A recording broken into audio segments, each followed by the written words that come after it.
نعرہ لگاتے ہیں ہم اہل سنت، تاج شریعت، تاج شریعت۔ الحمدللہ رب العالمین والعاقبۃ للمتقین والصلاة والسلام علی سید الانبیاء والمرسلین، اما بعد فاعوذ باللہ من الشیطان الرجیم، بسم اللہ الرحمن الرحیم۔ ومن الناس من يقول آمنا بالله وباليوم الآخر وما هم بمؤمنين، صدق الله العلي العظيم۔ قال رسول الله صلى الله عليه وسلم: لا يؤمن أحدكم حتى أكون أحب إليه من والده وولده والناس أجمعين۔ وقال: أدبوا أولادكم على ثلاث خصال: حب نبيكم وحب أهل بيته وقراءة القرآن، صدق رسول اللہ صلی اللہ علیہ وسلم۔ آئیے سب سے پہلے ہم اور آپ انتہائی عقیدت و محبت کے ساتھ اپنے اور ساری کائنات کے مرکز عقیدت حضور رحمت عالم نور مجسم صلی اللہ علیہ وسلم کی بارگاہ بے کس پناہ میں درود و سلام کی نظریں نشاور کر لیں۔ اللہم صلی علی سیدنا و مولانا محمد معدن الجود والکرم وعلی آلہ واصحابہ وبارک وسلم صلاۃ و سلام علیک یا سیدی یا رسول اللہ صلی اللہ تعالی علیہ وسلم۔ عزیزان گرامی، یہ دور بڑا پرفتن دور ہے، فتنوں کا دور ہے، اور اس دور میں ایمان کا تحفظ بے پناہ دشوار ہو چکا ہے، اور اس بات پہ ہمیں کوئی حیرت و استعجاب بھی نہیں ہے، اس لیے کہ نبی کریم صلی اللہ علیہ وسلم کی احادیث پاک کا جب ہم مطالعہ کرتے ہیں تو اس میں آج کے اس دور کی سچویشن 1400 سال پہلے نبی کریم صلی اللہ علیہ وسلم نے بیان فرما دی تھی۔ میرے آقا نے ارشاد فرمایا تھا کہ میری امت پر ایک ایسا دور آنے والا ہے کہ اس دور میں لوگ صبح کریں گے ایمان کی حالت میں اور شام کریں گے کفر کی حالت میں۔ اس کا مطلب یہی ہے کہ جو شخص صبح میں صاحب ایمان ہے، شام میں وہ کسی اور کفر کے ٹولے میں جا کر مل جائے گا اور آپ کو بدلے ہوئے کیمپ میں نظر آئے گا۔ ہم جب اپنے دور کا مشاہدہ کرتے ہیں تو محسوس ہوتا ہے کہ یہ دور وہی دور ہے۔ آج ہم دیکھتے ہیں کہ جو لوگ کبھی صحیح العقیدہ سنی اور صاحب ایمان ہوتے ہیں، اچانک ہم اسے غیروں کے کیمپ میں دیکھتے ہیں۔ اور میرے عزیزوں اور میرے دوستوں، آج کے دور میں بے شمار فرقے وجود میں آ چکے ہیں، اور جو کم پڑھا لکھا طبقہ ہے، جو علم دین سے ناآشنا لوگ ہیں، وہ تذبذب کا شکار ہیں، تردد کا شکار ہیں کہ بہت سارے فرقے پائے جاتے ہیں۔ کوئی اپنے آپ کو اہل حدیث کہتا ہے، کوئی اپنے آپ کو اہل قرآن کہتا ہے، کوئی اپنے آپ کو وہابی کہتا ہے، کوئی اپنے آپ کو کچھ کہتا ہے۔ فرقوں کی اس بھیڑ میں کون سا فرقہ ہے جو حق پر ہے؟ اس لیے کہ سب یہی دعویٰ کر رہے ہیں کہ ہم حق پر ہیں۔ کیا شور ہو رہا ہے؟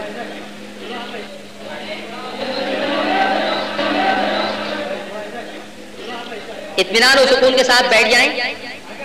ایک مرتبہ بآواز بلند درود پاک پڑھیے۔ اللہم صلی علی سیدنا و مولانا محمد وعلی آلہ واصحابہ وبارک وسلم صلاۃ و سلام علیک یا سیدی یا رسول اللہ صلی اللہ تعالی علیہ وسلم۔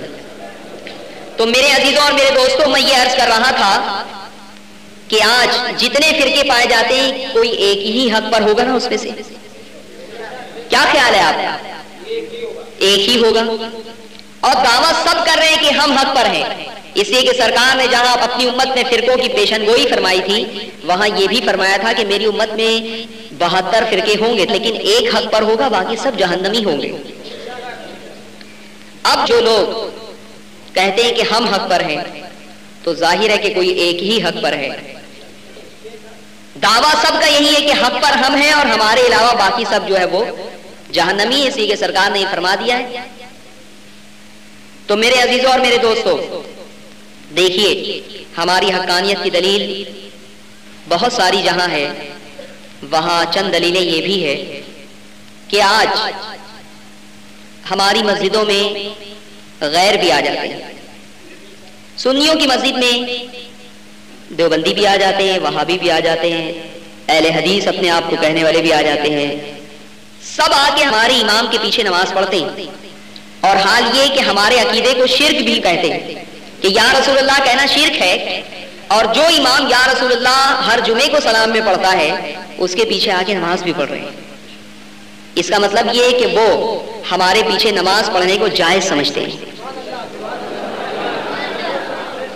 میرے عزیزوں اور میرے دوستوں، ہم جو ہیں نہ کسی دیوبندی کے پیچھے نماز کو جائز قرار دیتے ہیں، نہ کسی وہابی کے پیچھے نماز کو جائز قرار دیتے ہیں، نہ کسی غیر مقلد کے پیچھے نماز کو جائز قرار دیتے ہیں، اور نہ ہی کسی اہل قرآن کے پیچھے، نہ کسی شیعہ کے پیچھے، نہ کسی رافضی کے پیچھے، اور نہ کسی بوہرا کے پیچھے، کسی بھی فرقے کے بارے میں آپ علماء اہل سنت کا فتویٰ اٹھا کے دیکھ لیجئے، آپ کو یہی مسئلہ ملے گا کہ ان تمام بد مذہبوں کے پیچھے نماز پڑھنا جو ہے وہ حرام ہے، اور جو پڑھے گا اس کی نماز ہوگی نہیں، اسے دوبارہ پڑھنا ہوگا۔ اس لیے کہ ہمارا ایمان یہ ہے کہ حق پر صرف ہم ہیں اور باقی یہ سب بد مذہب ہیں۔ عزیزان گرامی، ہم تو کسی ایک کے پیچھے بھی نماز نہیں پڑھتے، اور ان کا حال یہ ہے کہ وہ ہمیں قابل امامت سمجھتے ہیں اور سب کے سب ہمارے پیچھے نماز پڑھتے ہیں۔ کیا یہ ہماری حقانیت کی دلیل نہیں ہے؟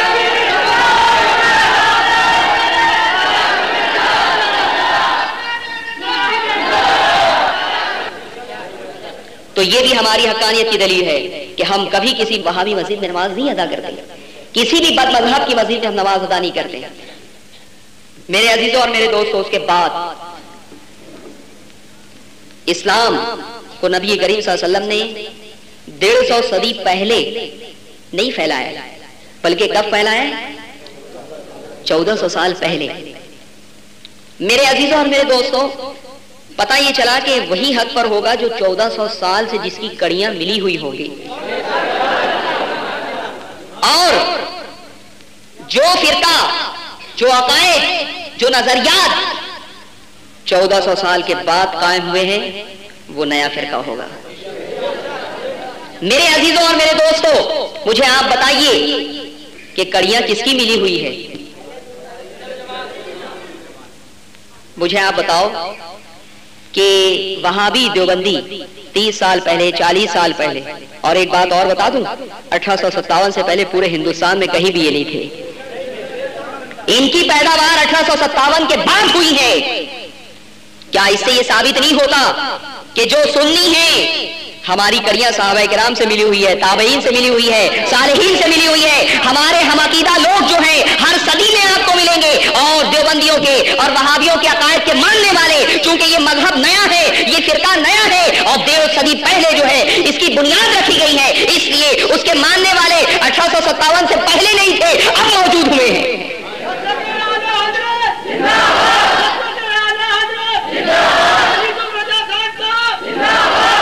جو لوگ آج تبلیغی جماعت میں، آپ ان سے پوچھئے کہ آپ کب تبلیغی جماعت میں گئے، تو کوئی کہے گا 10 سال پہلے، کوئی کہے گا 20 سال پہلے۔ تو پھر ان سے آپ پوچھئے کہ اچھا ٹھیک ہے، تم یہ بتاؤ کہ تم تو تبلیغی ہو، تو تمہارے باپ جو تھے وہ کس مذہب کے ماننے والے تھے؟ پوچھئے ان سے تمہارے باپ کا عقیدہ کیا تھا، تمہارے باپ کا نظریہ کیا تھا۔ اگر کوئی یہ کہے کہ نہیں میرا باپ بھی جو ہے وہ تبلیغی جماعت میں جو ہے چلے کاٹا کرتا تھا، وہ بھی جو ہے علماء دیوبند کے عقیدے سے جو ہے وابستہ تھا، تو آپ اس سے تھوڑا سا آگے بڑھ کے پوچھئے کہ اچھا یہ بتائیے تمہارا دادا کون تھا؟ اور بالفرض اگر کوئی شخص یہ کہے کہ نہیں ہمارے دادا بھی وہابی تھے، تبلیغی تھے وہ بھی، تو پوچھے تمہارے پر دادا کون تھے؟ اس کو کہنا پڑے گا ہاں وہ بریلوی تھے. بس وہاں سے گنجائش ختم ہو جاتی ہے، اس لیے کہ اتنے پہلے یہ لوگ موجود ہی نہیں تھے کہ ان کے عقائد و نظریات کے ماننے والے ہندوستان میں یا دنیا کے کسی بھی گوشے میں ہوں. اور ایک دلیل یہ بھی ہے کہ آج مسجدیں، ہر شہر کا یہی حال ہے کہ مسجدیں سب سنیوں کی ہوتی ہے، بریلویوں کی ہوتی ہیں، ان کو قبضہ کرنا پڑتا ہے. اگر حق پر یہ ہوتے صحابہ، تابعین اور علماء امت سے رشتہ ان کا ملتا تو ہونا یہ چاہیے تھا کہ جتنی قدیم مسجدیں ہیں وہ سب ان کی ہوتی، مولانا احمد رضا کے ماننے والوں کو جو ہے قبضہ کرنا پڑتا. یہ سب کس بات کی علامت ہے؟ اور ایک بات اور میں بتاؤں آپ کو جس سے آپ کو اندازہ ہو جائے گا کہ اسلاف کے نقش قدم پر ہم قائم ہیں. دیکھیے کسی بھی وہابی سے پوچھئے، دیوبندی سے پوچھئے کہ کسی بزرگ کی قبر کے اوپر گنبد بنانا کیا ہے تو کہے گا حرام ہے. تو پھر آپ اس سے سوال کیجئے کہ ہندوستان میں جتنے بھی مزارات پر گنبد تعمیر کیے گئے ہیں، کوئی 100 سال پہلے، کوئی 200 سال پہلے، کوئی 300 سال پہلے، تو تم کہتے ہو کہ یہ سب بدعت ہیں. مولانا احمد رضا کے ماننے والوں نے جو ہے وہ اس کو قائم کیا ہے. تو مولانا احمد رضا تو 1.5 صدی پہلے پیدا ہوئے اور یہ سب گنبد جو ہے ان کے نظریات کے عام کرنے سے پہلے کیسے بنا لیے گئے؟ سیدنا خواجہ غریب نواز علیہ رحمہ کے مزار پر جو گنبد تعمیر کیا گیا ہے اسے بھی جو ہے 786 سال ہو گئے ہیں. 786 سال پہلے بھی مسلمانوں کا وہی عقیدہ تھا جو آج اعلیٰ حضرت کی کتابوں سے ثابت ہو رہا ہے کہ اولیاء کرام کے مزارات پر گنبد بنانا جائز ہے. اور میرے عزیزوں اور میرے دوستوں مجھے بتاؤ، گنبد خضرا، اللہ اکبر، ترکی بھی وہاں آتے تھے، شامی بھی وہاں آتے تھے، یمنی بھی وہاں آتے تھے، مصری بھی وہاں آتے تھے، بڑے بڑے محدثین آتے تھے. 800 سال پہلے تقریباً یہ قائم کیا گیا ہے. دنیا کے ہر ملک سے بڑے بڑے علماء، بڑے بڑے محدثین، بڑے بڑے فقہا وہ جو ہے گنبد خضرا کی زیارت کے لیے جایا کرتے تھے. لیکن میں وہابیوں کو چیلنج کر کے کہتا ہوں کہ بتاؤ کسی ایک امت کے فقیہ نے، کسی ایک امت کے عالم نے یہ فتویٰ دیا ہو کہ یہ گنبد خضرا کا بنانا حرام ہے. ہندوستان بھر کے سارے دیوبندیوں کو چیلنج کیا جا سکتا ہے. اور مالیگاؤں میں اگر کوئی ترم خان بنتا ہو تو اس سے بھی پوچھئے کہ تمہارے جو ہے اکابرین نے اس کو حرام لکھا ہے. گنبد خضرا جو ہے آج سے صدیوں پہلے بنایا گیا ہے. کیا یہ ہمارے اور اس دور کے مسلمانوں کی عقیدے کی ہم آہنگی نہیں ہے؟ پتہ یہ چلا کہ امام احمد رضا آج وہی بول رہے ہیں جو 800 سال پہلے کے علماء کہہ رہے تھے. میرے عزیزوں اور میرے دوستوں، آپ سمجھتے ہیں کہ ہمارا اور ان کا اختلاف نیاز کا ہے، فاتحہ کا ہے، عرس کا ہے اور قیام کا ہے، صلاۃ و سلام کا ہے.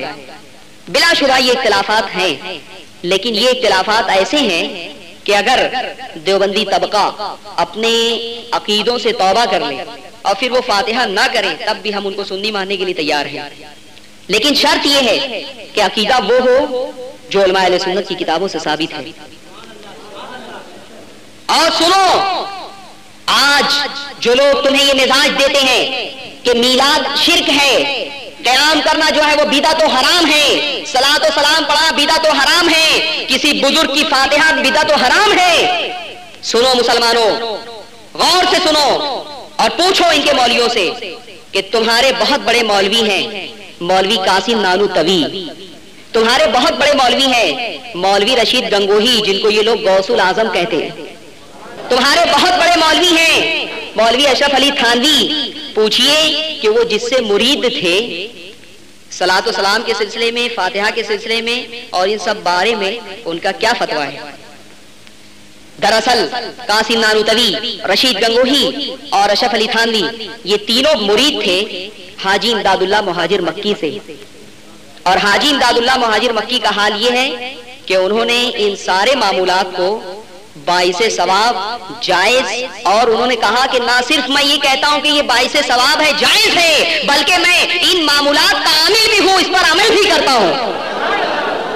اب پوچھو کہ تمہارے ان مولویوں نے حاجی امداد اللہ جو کہ سلام پڑھتے تھے، فاتحہ کرتے تھے، میلاد کرتے تھے، اور انہوں نے ایک کتاب لکھی ہے جس کا نام ہے فیصلہ ہفت مسئلہ، اس میں انہوں نے دلائل کے ذریعے انہی معمولات کو جو ہے باعث ثواب قرار دیا ہے. اگر یہ بدعت ہے، اگر یہ شرک ہے، تو تم نے ایک مشرک کو اور ایک بدعتی کو اپنا پیر کیسے مان لیا؟ اور پیر بھی کیسا مانتے جانتے ہیں آپ؟ حاجی امداد اللہ کے بارے میں کہتے ہیں کہ رحمت للعالمین تھے وہ. دیکھو رشید گنگوہی کی کتابیں اٹھا کے اپنے پیر حاجی امداد اللہ مہاجر مکی کو رحمت للعالمین اس نے کہا ہے. اب فتویٰ بھی دیا ہے کہ حضور علیہ السلام کے علاوہ بھی کسی کو رحمت للعالمین کہنا جائز ہے. تو میرے عزیزوں اور میرے دوستوں، وہ شخصیت رحمت للعالمین کہنے کی مستحق ہو گئی جو فاتحہ کرتی تھی، جو میلاد کرتی تھی، جو صلاۃ و سلام پڑھتی تھی اور جو نداء یا رسول اللہ کہتی تھی. اور آج تم انہی اعمال کی بنیاد پر اور انہی معمولات کی بنیاد پر ہم سے جنگ کرتے ہو اور یہ کہتے ہو کہ ہم مشرک ہیں، ہم بدعتی ہیں اس لیے کہ ہم فاتحہ کرتے ہیں، نیاز کرتے ہیں. اس سوال کا کوئی جواب نہیں ہے دیوبندیوں کے پاس. اسے نوٹ کر لیجئے آپ. میرے عزیزوں اور میرے دوستوں، میں یہ عرض کرنا چاہوں گا کہ ہمارا اور ان کا ایک اصل اختلاف وہ ہے کہ علماء دیوبند نے کچھ کتابیں لکھی ہیں اور ان کتابوں میں انبیاء کرام اور اولیاء اذان کی شان میں انہوں نے گستاخیاں کی ہیں. جب یہ کتابیں جو آپ کو نظر آ رہی ہیں اسی میں موجود ہے وہ منظر عام پر آئیں، علماء اہل سنت نے اس کا مطالعہ کیا اور ان عبارتوں کو جب علماء اہل سنت نے پڑھا تو علماء اہل سنت نے ان کو متنبہ کیا کہ تمہاری فلاں کتاب میں فلاں عبارت سے کفر ٹپک رہا ہے، اس سے تم توبہ کر لو، رجوع کر لو.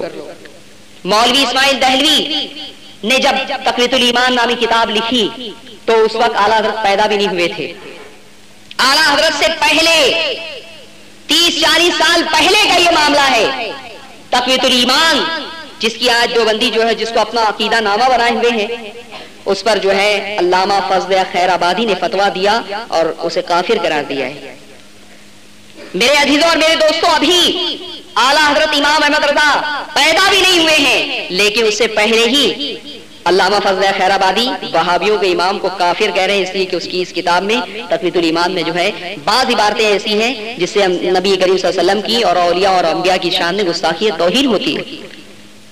علماء دیوبند نے پھر اس کتاب کی حمایت کی اور اس کے بارے میں فتویٰ دیا کہ یہ کتاب اتنی مقدس ہے کہ اس کا پڑھنا اور اپنے پاس رکھنا عین اسلام ہے. آج تک آپ سنتے رہتے ہیں کہ علماء دیوبند نے گستاخیاں کی ہے، توہین کی ہے، توہین رسالت کا ارتکاب کیا ہے، اور دیوبندیوں کی طرف سے جواب دیا جاتا ہے کہ ہمارے کسی عالم نے کوئی گستاخی نہیں کی ہے، کوئی توہین نہیں کی. تو میرے عزیزوں اور میرے دوستوں، آج کتابیں آپ کے سامنے ہیں، سب کتابیں، اس میں جتنی عبارتیں ہیں میں وہ آپ کو پڑھ کے سناؤں گا. قابل گرفت فیصلہ آپ کو کرنا ہوگا کہ علماء اہل سنت کا الزام صحیح ہے یا وہ یہ جو کہہ رہے ہیں کہ ہمارے کسی عالم نے گستاخی نہیں کی ان کی بات صحیح ہے. آپ یہ فیصلہ کرنے کے لیے تیار ہیں؟ ایک بات بتانا اور ضرور سمجھوں گا میں کہ یہ بھی سن لو کہ علماء دیوبند نے یہ کتابیں امت کو لڑانے کے لیے لکھی ہے. اس سلسلے میں ایک اعلان بھی کر دوں کہ یہاں جتنے لوگ موجود ہیں ان میں سے اگر کوئی شخص ایک حوالہ بھی غلط ثابت کر دے تو مجھ سے 1 لاکھ روپیہ حاصل کرنے کا مستحق ہے. اور کیسٹ بن رہی ہے، بعد میں کیسٹ سننے کے بعد کوئی بھی مالیگاؤں کا ترم خان دیوبندی مولوی اگر ایک حوالہ بھی غلط ثابت کر دے تو وہ مجھ سے 1 لاکھ روپیہ حاصل کرنے کا مستحق ہے. یہ ساری کتابیں علماء دیوبند کی ہیں اور جو عبارتیں میں آپ کو پڑھ کے سناؤں گا وہ اس کے اندر موجود ہیں. جسے شک ہو، جسے شبہ ہو، وہ دور کر لے. بہت دنوں سے اس اختلاف کی سرگزش تم سنتے رہتے ہو، آج جو ہے تمہیں موقع ہے. اگر تم چاہو تو بعد میں پروگرام ختم ہونے کے جتنے حوالے میں نے دیے ہیں کتابیں آپ کے سامنے رکھ دی جائے گی، کھول کھول کے آپ خود دیکھ سکتے ہیں اور اطمینان حاصل کر سکتے ہیں کہ علماء اہل سنت نے توہین رسالت کا جو الزام علماء دیوبند پر لگایا ہے وہ بے بنیاد نہیں ہے، مضبوط اور ٹھوس بنیادوں کے اوپر ہے. میرے عزیزوں اور میرے دوستوں، یہ کتاب تقویۃ الایمان ہے، یہ لڑانے کے لیے لکھی گئی ہے. یہ میں نہیں کہہ رہا ہوں، اس کے مصنف نے یہ اعتراف خود کیا ہے. آج یہ کہا جاتا ہے کہ سنی علماء جو ہے مسلمانوں کو لڑاتے ہیں. لڑانے کی بنیاد تو تم نے قائم کر دی ہے اور اب الزام ہمارے اوپر ڈالتے ہو. یہ کتاب جو ہے مولوی اشرف علی تھانوی اس پر نام لکھا ہوا ہے اور لکھی ہوئی ہے، چھپی ہوئی ہے کتب خانہ نعیمیہ دیوبند. اس کا نام ہے حکایات اولیاء. آپ حوالہ نوٹ کریں اگر آپ نوٹ کرنا چاہیں تو، اور بعد میں آپ ٹیلی بھی کر سکتے ہیں. لیکن صفحے ملانے کے لیے شرط یہ ہے کہ جو کتب خانہ یہاں دیا جا رہا ہے اسی میں آپ تلاش کریں. کسی دوسری کتب خانے کی چھپی ہوئی کتاب میں آپ تلاش کریں گے تو ہو سکتا ہے صفحوں کا فرق نکلے. سمجھے یعنی اس لیے کہ ہر کتب خانے والا نئی کتابت کراتا ہے، صفحات میں جو ہے وہ فرق ہو جاتا ہے. مثال کے طور پہ صراط مستقیم کی وہ عبارت جس میں مولوی اسماعیل دہلوی نے لکھا ہے کہ حضور کا خیال نماز میں آنا گدھے اور بیل کے خیال سے بدتر ہے، یہ ایک پرانا ایڈیشن میرے پاس ہے، اس میں صفحہ نمبر 96 پہ ہے، اور جو نیا ایڈیشن میرے پاس ہے اس میں صفحہ نمبر 116 پر وہ عبارت ہے. اب کہاں 96 اور کہاں 16 آپ اندازہ کر سکتے ہیں. ایک بچنے کی صورت یہ بھی ہے کہ صفحات ہر ایڈیشن میں چینج کرتے رہو تاکہ علماء اہل سنت جب حوالہ دیں تو ہم اپنی عوام کو اس صفحے پہ دکھا دیں، نہ ملنے کی صورت میں مطمئن کر دیں کہ کچھ نہیں ہے، سب جھوٹ بات. تو بہرحال مولوی اشرف علی تھانوی نے ایک حکایت اس میں بیان کی ہے کہ اسماعیل دہلوی نے جب یہ کتاب لکھی تو لکھا ہے کہ پہلے اس کو عربی میں انہوں نے لکھی، اور لکھنے کے بعد انہوں نے اپنے کچھ خاص لوگوں کو جمع کیا، اور جمع کرنے کے بعد انہوں نے کہا کہ میں نے یہ کتاب لکھی ہے اور میں جانتا ہوں کہ اس میں بعض الفاظ ذرا تیز ہیں اور بعض جگہ شدت ہو گئی ہے، اور بعض جگہ میں نے شرک خفی کو شرک جلی لکھ دیا ہے، چھوٹے شرک کو بڑا شرک میں نے لکھ دیا ہے. یہ کارنامہ میں نے اس کتاب میں انجام دیا. پھر لکھا ہے کہ اس وجہ سے اس کتاب کی اشاعت سے شورش ضرور ہوگی، مسلمانوں میں شورش، انتشار، اختلاف، پھوٹ، یہ سب ضرور ہوگا، لیکن لڑ بھیڑ کر خود ٹھیک ہو جائیں گے. سنیے حکایات اولیاء کے مصنف کی زبانی، صفحہ نمبر 98، حکایت نمبر 59. لکھا ہے مولوی اسماعیل صاحب نے تقویۃ الایمان اول عربی میں لکھی، اس کے بعد مولانا نے اس کو اردو میں لکھا، اور لکھنے کے بعد اپنے خاص لوگوں کو جمع کیا اور ان کے سامنے تقویۃ الایمان پیش کی، اور فرمایا کہ میں نے یہ کتاب لکھی ہے اور میں جانتا ہوں کہ اس میں بعض جگہ ذرا تیز الفاظ بھی آ گئے ہیں اور بعض جگہ تشدد بھی ہو گیا ہے، مثلا ان امور کو جو شرک خفی تھے شرک جلی لکھ دیا گیا ہے. ان وجوہ سے مجھے اندیشہ ہے کہ اس کی اشاعت سے شورش ضرور ہوگی. گو اس سے شورش ہوگی مگر توقع ہے کہ لڑ بھیڑ کر خود ٹھیک ہو جائیں گے. سن لیا آپ نے، تقویۃ الایمان کے مصنف نے خود اس بات کا اعتراف کر لیا کہ اس نے یہ کتاب کس مقصد کے تحت لکھی ہے، اور 3 فاش غلطیوں کا بھی اس نے اعتراف کر لیا کہ اس میں تیز الفاظ استعمال کیے گئے ہیں اور اس میں شدت برتی گئی ہے، اور اس میں جان بوجھ کر قصداً شرک خفی کو شرک جلی لکھا گیا ہے، جسے اللہ اس کے رسول نے چھوٹا شرک قرار دیا تھا، مولوی اسماعیل دہلوی نے جان بوجھ کر اسے شرک جلی قرار دے دیا ہے. یہ ہمارا الزام نہیں ہے، یہ علماء دیوبند کا خود اعتراف ہے، اس کتاب کے مصنف کا خود اعتراف ہے. اگر اس مجمع میں پڑھے لکھے لوگ ہوں تو میں ان سے پوچھوں گا کہ بتاؤ کیا امت میں آگ لگانے کا کام تقویۃ الایمان کے ذریعے نہیں لیا گیا ہے؟ اور انگریزوں سے اسی لیے جنگ کرنا حرام تھا. مولوی اسماعیل دہلوی نے کہا ہے، کتاب کا نام ہے تواریخ عجیبہ، اس میں جو ہے یہ واقعہ دیا ہوا ہے کہ مولوی اسماعیل دہلوی ایک دفعہ شاید کلکتہ میں تقریر کر رہا تھا اور یہ کہہ رہا تھا کہ ہم کو سکھوں سے جو ہے وہ جہاد کرنا ہے، سکھوں سے جہاد کرنے کی ترغیب دے رہا تھا، لوگوں کو ابھار رہا تھا. تو ایک شخص اس میں سے کھڑا ہو گیا اور اس نے کہا کہ مولانا آپ سکھوں سے جہاد کرنے کی بات کرتے ہیں، ہندوستان میں انگریزوں نے ہمارا امن و سکون غارت کر کے رکھ دیا ہے، تم ان سے جہاد کی بات کیوں نہیں کرتے، ان سے جہاد کی تعلیم کیوں نہیں دیتے، ان سے جہاد کی ترغیب کیوں نہیں دیتے؟ تو انہوں نے کہا کہ اس حکومت سے جہاد کرنا جائز نہیں ہے، بلکہ اگر اس حکومت کے اوپر آنچ آئے تو ہماری ذمہ داری ہے کہ ہم اس کا دفاع کریں، ڈیفنس کریں. کتنے وفادار ہیں انگریزوں کے. اور اسی طرح سے مولانا اشرف علی تھانوی کو کتنا دیتے تھے انگریز معلوم ہے؟ ہر مہینے 600 روپیہ. اور یہ میرا جھوٹا الزام نہیں ہے، یہ کتاب موجود ہے، اس کا نام ہے مکالمۃ الصدرین، دیوبندیوں کی لکھی ہوئی ہے.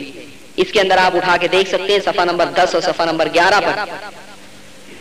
تو میرے عزیزوں اور میرے دوستوں، انگریزوں کی ہمیشہ سے یہ پالیسی رہی ہے کہ لڑاؤ اور حکومت کرو۔ ہندوستان میں سب سے زیادہ خطرہ اگر کسی قوم سے تھا تو وہ قوم مسلم تھی، اس لیے انگریزوں نے ضروری سمجھا تھا کہ مسلمانوں کو توڑ کے رکھ دو، دو حصوں میں بانٹ دو۔ مولویوں کے ذریعے سے یہ کام لیا گیا۔ آج اعلیٰ حضرت کو یہ انگریزوں کے ایجنٹ کیوں کہتے جانتے ہیں؟ جو چور ہوتا ہے نا وہ دوسروں کو ہی چور کہنے لگتا ہے۔ مالیگاؤں کا کوئی بھی مولوی ہو، میں مناظرے کے لیے تیار ہوں، تم بھی کتابیں لے کر آؤ، ہم بھی کتابیں لے کر آئیں گے، تمہارا بھی اسٹیج لگے اور ہمارا بھی اسٹیج لگے، میں ثابت کروں گا تمہاری کتابوں سے کہ تم انگریزوں کے دلال ہو، انگریزوں کے ایجنٹ ہو، انگریزوں کے وفادار ہو۔ تم نے فتویٰ دیا تھا کہ انگریزوں سے جو ہے جہاد کرنا حرام ہے۔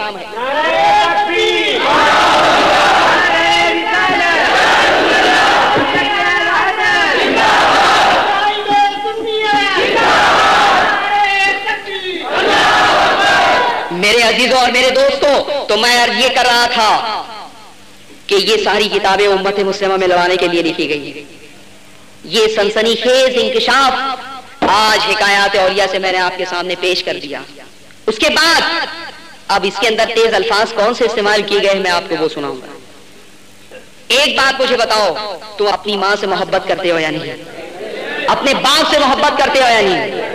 تمہاری ماں تمہارے باپ کے بارے میں اگر کوئی غلط جملہ استعمال کرے تو تم برداشت کرو گے؟ خطبے میں میں نے ایک حدیث پاک تلاوت کی ہے، سرکار نے ارشاد فرمایا لا یؤمن احدکم حتی اکون احب الیہ من والدہ وولدہ والناس اجمعین، تم میں سے کوئی اس وقت تک مومن نہیں ہو سکتا جب تک میری محبت تمہارے دل میں باپ سے زیادہ نہ ہو جائے، بیٹے سے زیادہ نہ ہو جائے، والناس اجمعین اور تمام لوگوں سے زیادہ نہ ہو جائے۔ مومن وہی ہے جو اپنے باپ سے زیادہ، اپنی ماں سے زیادہ، اپنی اولاد سے زیادہ، دنیا کی ہر شے اور ہر انسان سے زیادہ سرکار سے جب تک محبت نہ ہوگی اس وقت تک کوئی مومن نہیں ہو سکتا ہے۔ دیکھیے مولوی اسماعیل دہلوی لکھتے ہیں، صفحہ نوٹ کریں، حوالہ نوٹ کریں، کتاب کا نام ہے تقویۃ الایمان، صفحہ نمبر 92۔ مولوی اسماعیل دہلوی لکھتے ہیں اللہ کی شان بہت بڑی ہے، سب انبیاء اور اولیاء اس کے سامنے ایک ذرہ ناچیز سے بھی کمتر ہے۔ معاذ اللہ ثم معاذ اللہ ثم معاذ اللہ۔ اللہ کی شان سے کسے انکار ہے؟ کسی کو انکار نہیں، لیکن یہ اللہ کی شان بیان کرنے کے آڑ میں انبیاء کرام اور اولیاء اعظام کی توہین کی جا رہی ہے کہ اللہ کی شان بہت بڑی ہے، سب انبیاء اور اولیاء اس کے سامنے ایک ذرہ ناچیز سے بھی کمتر ہے۔ یعنی اللہ کی بارگاہ میں ایک ذرہ ناچیز کی جو اہمیت ہے نا، اس سے کمتر اہمیت انبیاء اور اولیاء کی ہے۔ مسلمانوں بتاؤ کیا تمہارا یہی عقیدہ ہے؟ بتاؤ کیا تمہارے نبی، تمہارے پیغمبر اللہ کی بارگاہ میں چمار سے زیادہ ذلیل ہے؟ قرآن ان کے بارے میں فرماتا ہے، خود پروردگار عالم فرماتا ہے وَرَفَعْنَا لَكَ ذِكْرَكَ، اے محبوب ہم نے تمہارے لیے تمہارے ذکر کو بلند کر دیا۔ کبھی قرآن فرماتا ہے وَتُعَذِّرُوهُ وَتُوَقِّرُوهُ، کہ تم اس نبی کی تعظیم کرو، توقیر کرو۔ لیکن مولوی اسماعیل دہلوی جو ہے اپنے نبی کے بارے میں سمجھتے ہیں کہ اللہ کی بارگاہ میں وہ ایک ذرہ ناچیز سے بھی کمتر ہے۔ اور سنو، جتنی عبارت میں نے پڑھی ہے مفہوم کے اعتبار سے، معنی کے اعتبار سے، یہ مکمل ہے، یہ کمپلیٹ ہے، یہ تام ہے۔ کیونکہ یہ کہا جاتا ہے کہ وہ اوپر اور نیچے کا چھوڑ دیتا ہے یوسف رضا، اس لیے وہ غلط معنی پیدا ہوتے ہیں، پورا ملا کے پڑھے تو غلط معنی پیدا نہیں ہوں گے۔ اس بارے میں میں چیلنج کرتا ہوں کہ کوئی آ کے ثابت کرے کہ اتنی عبارت سے جو مفہوم نکل رہا ہے، کیا اوپر نیچے کا پڑھنے سے مفہوم بدل جائے گا؟ اگر بدل جائے گا تو وہ بھی 1 لاکھ روپے کا مستحق ہے۔ اس کے بعد میرے عزیزوں اور میرے دوستوں، صفحہ نمبر 30 پر ایک اور عبارت لکھی گئی ہے، سنیے، لکھا ہے یہ یقین جان لینا چاہیے کہ ہر مخلوق بڑی ہو یا چھوٹی، ہر مخلوق کیا ہے؟ اللہ کے سوا جتنی چیزیں ہیں وہ سب مخلوق ہیں، جتنے انسان ہیں وہ بھی مخلوق ہیں، انبیاء کرام بھی مخلوق ہیں، اولیاء اعظام بھی مخلوق ہیں، لیکن ہم جیسے گنہگاروں کی ان کی عظمتوں کے سامنے کوئی حیثیت نہیں ہے۔ ان کی عظمتوں کا عالم یہ ہے کہ ان کے اوپر قرآن نازل ہوتا تھا، ان کی عظمتوں کا عالم یہ ہے کہ ان کے اوپر وحی الہی نازل ہوتی تھی، ان کی عظمتوں کا عالم یہ ہے کہ جبریل امین سید الملائکہ حاضری اذن لے کر اجازت لے کر ان کی بارگاہ میں حاضر ہوتے تھے. ان کی عظمتوں کا عالم یہ ہے کہ قرآن ان کے بارے میں کہتا ہے کہ نبی کی بارگاہ میں بلند آواز سے گفتگو بھی مت کرو ورنہ تمہارے اعمال ضائع ہو جائیں گے اور تمہیں شعور بھی نہیں ہوگا, خبر بھی نہیں ہوگی. تو میں یہ عرض کر رہا تھا کہ صفحہ نمبر 30 پر مولوی اسماعیل دہلوی لکھتے ہیں اور یہ یقین جان لینا چاہیے کہ ہر مخلوق بڑی ہو یا چھوٹی, بڑی مخلوق سے مراد انبیاء اور اولیاء اور چھوٹی مخلوق سے مراد ہم جیسے گنہگار. تو مولوی اسماعیل دہلوی لکھتے ہیں ہر مخلوق بڑی ہو یا چھوٹی وہ اللہ کی شان کے آگے چمار سے بھی زیادہ ذلیل ہے. ہر مخلوق چمار سے زیادہ. بتاؤ کیا ہمارے پیغمبر ہمارے آقا حضور رحمت عالم نور مجسم صلی اللہ علیہ وسلم اللہ کی بارگاہ میں چمار سے زیادہ ذلیل ہیں؟ اللہ تعالیٰ کسی ذلیل مخلوق پر قرآن نازل فرمائے گا. ایک اور عقیدہ لکھا ہوا ہے وہ آپ سماعت فرمائیں. صفحہ نمبر 48 پر مولوی اسماعیل دہلوی ایک عقیدہ لکھتے ہیں, لیکن اس عقیدے کو سنانے سے پہلے میں تمہارا عقیدہ جاننا چاہوں گا. بتاؤ نبی کریم صلی اللہ علیہ وسلم, بڑا خطرناک سوال ہے لیکن اس مسئلے کی وضاحت کے لیے ضروری ہے, جنت میں داخل کیے جائیں گے یا جہنم میں؟ کسی مسلمان کا یہ عقیدہ ہے کہ حضور کو یہ معلوم نہیں کہ میں جنت میں داخل کیا جاؤں گا یا نہیں. بتاؤ مسلمانوں, ہمارے پیغمبر کو, رسول کو, نبی کو اس بات کا علم ہے یا نہیں کہ وہ جنتی ہیں؟ وہ نبی جس کی عظمتوں کا عالم یہ ہے کہ محشر میں جس کے اوپر نگاہ رحمت پڑ جائے گی وہ بھی جہنم سے آزاد کر دیا جائے گا. میرے آقا کا حال یہ ہے کہ دنیا میں آپ نے بے شمار لوگوں کو فرما دیا کہ تم جنتی ہو. عشرہ مبشرہ وہ مقدس جماعت ہے صحابہ کرام کی 10 صحابہ پر مشتمل جس کے بارے میں سرکار نے دنیا میں فرما دیا تھا کہ تم جنتی ہو. اور شفاعت پر بے شمار حدیثیں موجود ہے. جو نبی دوسروں کی شفاعت کی ضمانت لے رہا ہو, دوسروں کو جہنم سے آزاد کرنے کی ضمانت لے رہا ہو, کیا اسی نبی کے بارے میں یہ بات آپ برداشت کریں گے کہ ان کو خود نہیں معلوم کہ قیامت کے دن ان کے ساتھ کیا ہوگا؟ لیکن دیکھو یہ تبلیغی جماعت کے بڑوں کا عقیدہ, یہ دیوبندیوں کا عقیدہ, یہ غیر مقلدوں کا عقیدہ لکھا ہے صفحہ نمبر 48 پہ, جو کچھ اللہ اپنے بندوں سے معاملہ کرے گا خواہ دنیا میں, خواہ قبر میں, خواہ آخرت میں. 3 منزلیں انسان کی ہیں, دنیا, قبر, آخرت. تینوں کے بارے میں لکھ رہا ہے کہ جو کچھ اللہ اپنے بندوں سے معاملہ کرے گا خواہ دنیا میں, خواہ قبر میں, خواہ آخرت میں, اس کی حقیقت کسی کو نہیں معلوم, نہ نبی کو, نہ ولی کو, نہ اپنا حال, نہ دوسرے کا. بتاؤ کیا ہمارے نبی کو اپنا حال اور دوسروں کا حال نہیں معلوم کہ قیامت میں وہ جنت میں داخل کیے جائیں گے یا دوزخ میں؟ میرے عزیزوں اور میرے دوستوں, تبلیغی جماعت سے جو لوگ وابستہ ہیں نا, 80% ایسے لوگ ہیں جن کو ان باتوں کا علم نہیں ہے کہ اتنے گندے عقائد ہیں ان کے.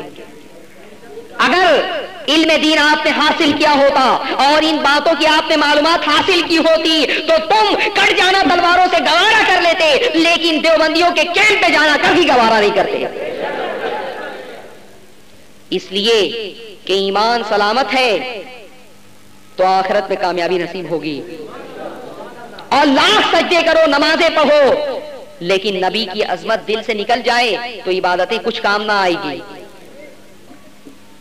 میں یہ عرض کر رہا تھا کہ بتاؤ آپ کے نزدیک اس عقیدے کی کیا حیثیت ہے؟ کیا یہ اسلام کا عقیدہ ہے؟ یہ کس کا عقیدہ ہے؟ کسی مسلمان کا یہ عقیدہ نہیں ہو سکتا ہے. 1400 سال سے آج تک مسلمانوں کا یہی عقیدہ رہا ہے کہ میرے آقا حضور رحمت عالم صلی اللہ علیہ وسلم بلا شبہ وہ جنتی نہیں, مالک جنت ہے, جسے چاہیں گے قیامت کے دن جنت میں داخل فرما دیں گے.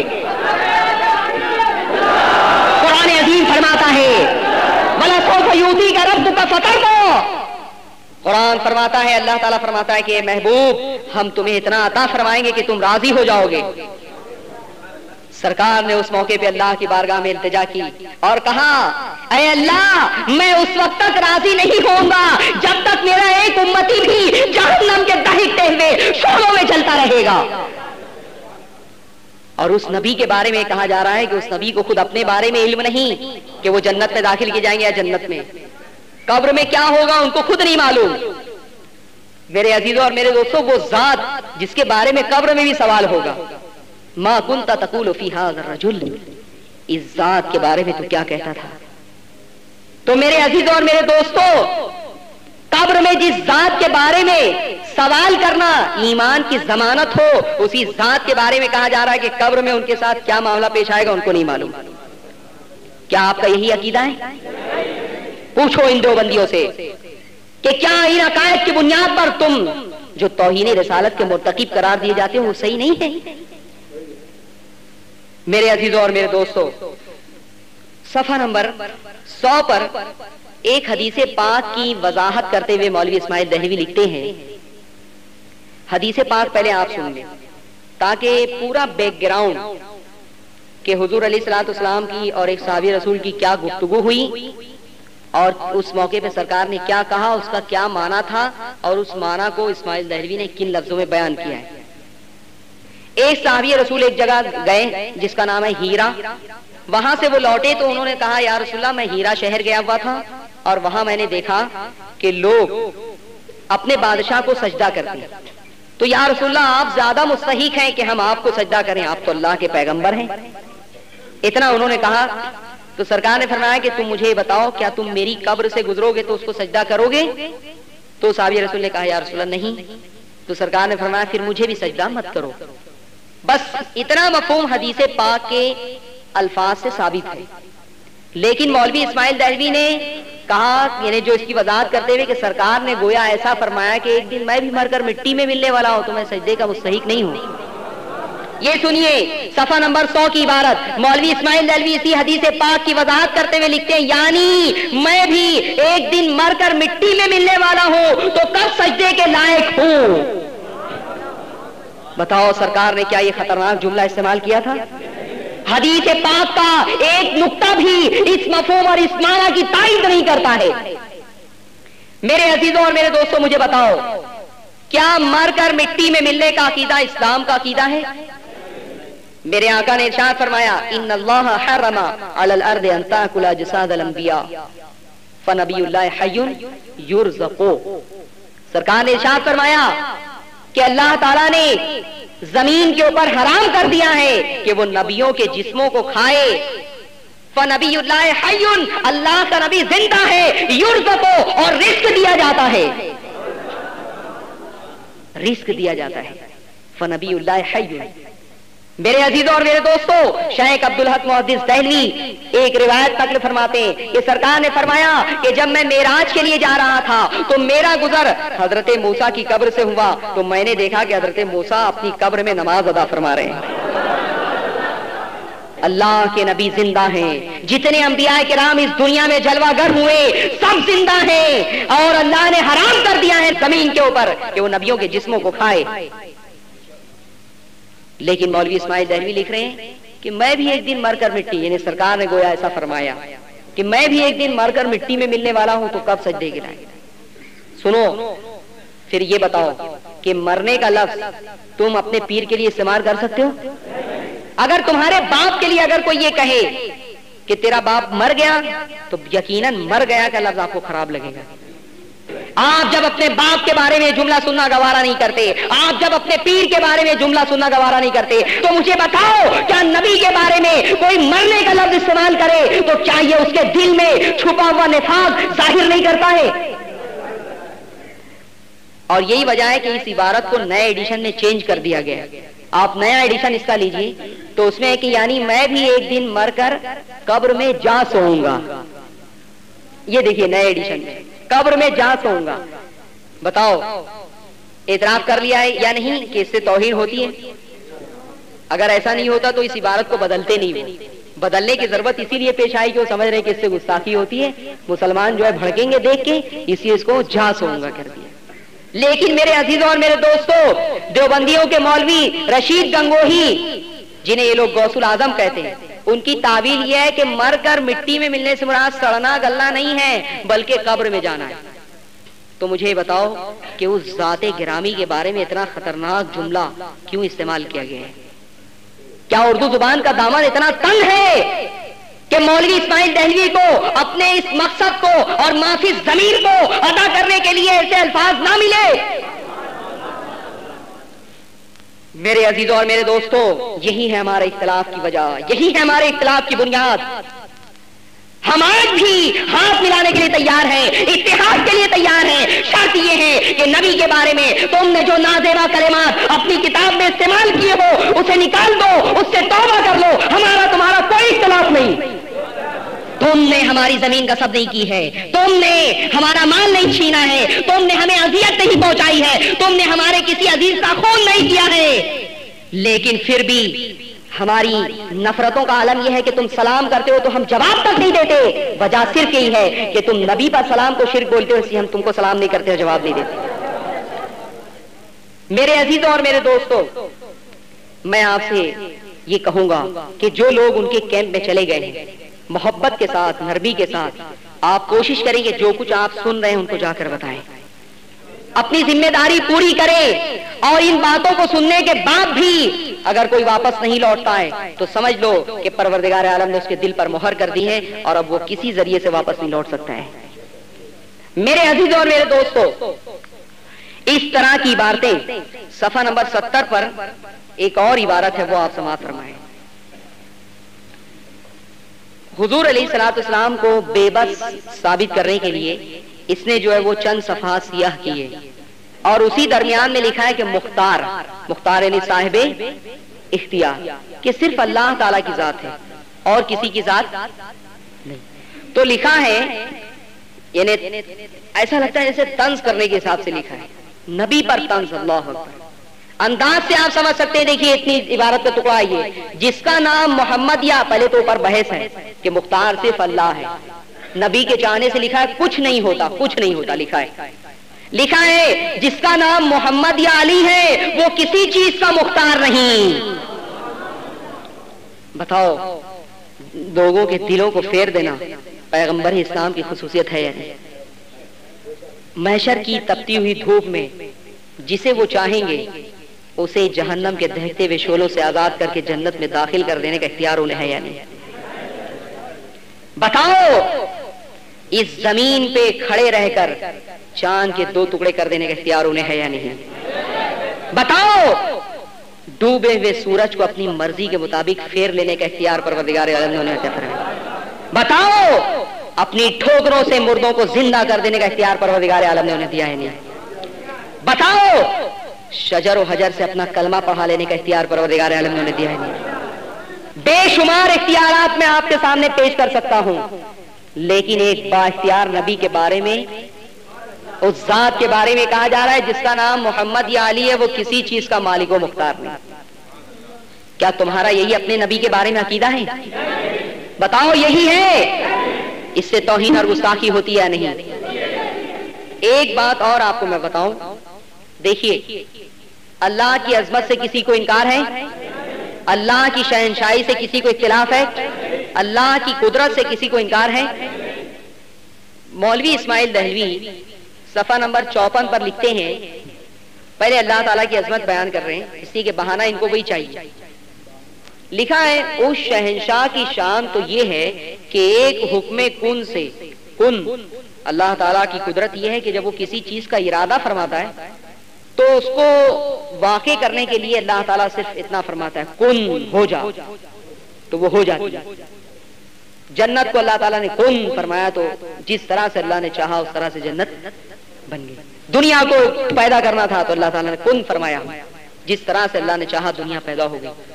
تو اسی قدرت کا تذکرہ کرتے ہوئے نبی کی عظمت گھٹانے کے لیے لکھا ہے کہ اس شہنشاہ کی شان تو یہ ہے کہ ایک حکم کن سے چاہے تو کروڑوں محمد کے برابر پیدا کر ڈالے۔ بتاؤ، ہمارے نبی کا نام لے کے اس موقع پہ گستاخی کی گئی ہے یا نہیں؟ کوئی مسلمان ایسا نہیں ہے